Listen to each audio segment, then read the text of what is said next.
अब बात 2024 के लोकसभा चुनाव की भी करते हैं, जहां विपक्षी इंडिया गठबंधन के बीच सीट बंटवारे पर बातचीत शुरू हो चुकी है। कांग्रेस नेता एक एक करके विपक्षी दलों से सीट बंटवारे को लेकर बात कर रहे हैं, मगर जिस हद तक जिस तरह से ये माहौल है, उससे एक बात तो ये साफ दिख रही है कि विपक्षी गठबंधन में सीटों का बंटवारा इतना आसान होने नहीं वाला है।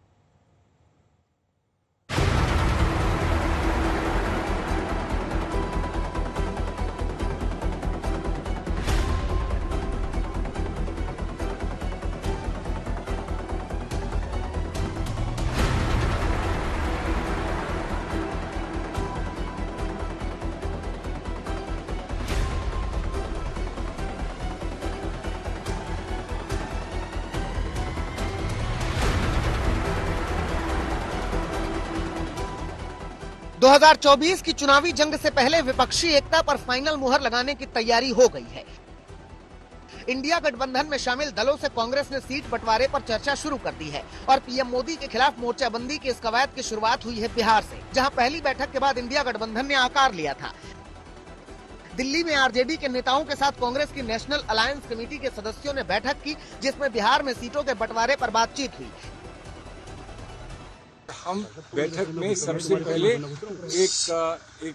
एक ब्रॉड जो हमारी समझ है वहाँ की सीटों के बारे में वो उनके समक्ष रख रहे हैं और उनसे उनकी तरफ से क्या इम्प्रेशन है वो पूछ रहे हैं, ताकि हम इसको थोड़ा सा और फोकस कर सकें अगली बैठक में। अच्छे वातावरण में वार्ता हुआ और ये कोई एक दौर में वार्ता नहीं खत्म होता, अभी बाकी पार्टियां भी मिलेंगी और सबके साथ चर्चा करके सीटों की जानकारी जब पूरी हो जाएगी तब हम लोग आपको देंगे।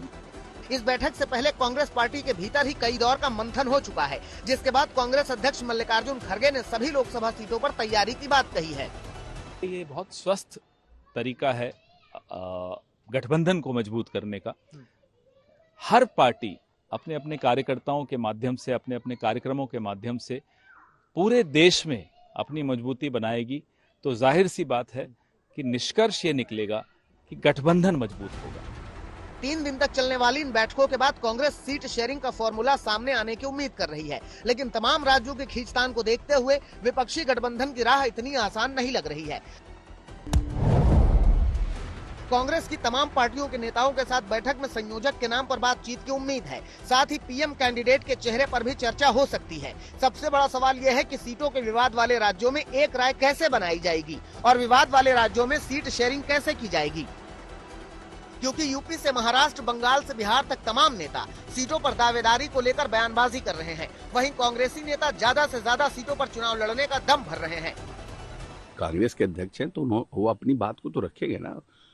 जब हम भी कांग्रेस के अध्यक्ष थे तो हमारी भी इच्छा थी कि हम ज्यादा से ज्यादा सीटों पर लड़ें और हम ज्यादा से ज्यादा सीटों पर जीते, अपने पैठ को हम बढ़ाएं, हम अपना जो दायरा है उसको हम बढ़ाने का प्रयास करें। तो अपनी भूमिका का निर्वहन कर रहे हैं एज ए कांग्रेस प्रेसिडेंट।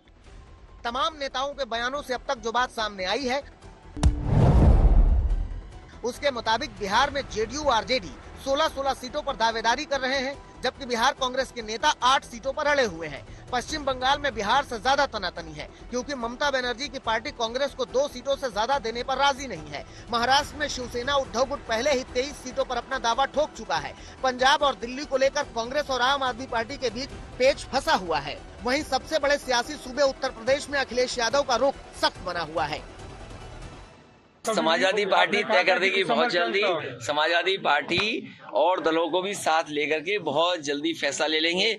अभी सूर्य को उत्तरायण में आने दो, सूर्य को उत्तरायण में आते ही सब फैसले हो जाएंगे। जाहिर है कि सीट बंटवारे को लेकर इंडिया गठबंधन में शामिल दल आपस में ही उलझे हुए हैं। अब कांग्रेसी नेता 1-to-1 बैठक के जरिए इस गुत्थी को सुलझाने की कोशिश में जुटे हुए हैं। उधर बीजेपी विपक्षी दलों की कोशिशों पर सवाल उठा रही है। इंडिया गठबंधन को स्वार्थी पार्टियों का जमावड़ा बता रही है।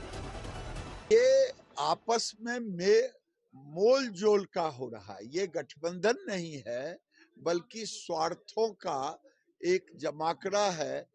किसी को डर है जेल जाने का, किसी को डर है हारने का, इसलिए ये गठबंधन नहीं है, गठबंधन होगा भी नहीं।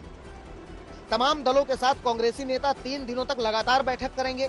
बैठक में सीट बंटवारे पर बातचीत होगी, साझा रणनीति पर चर्चा होगी और इन्हीं बैठकों से इंडिया गठबंधन के भविष्य की राह भी तय होगी। कोलकाता से सूर्याग्नि रॉय, अनुपम मिश्रा और पटना से रोहित कुमार सिंह के साथ राहुल गौतम, दिल्ली, आज तक।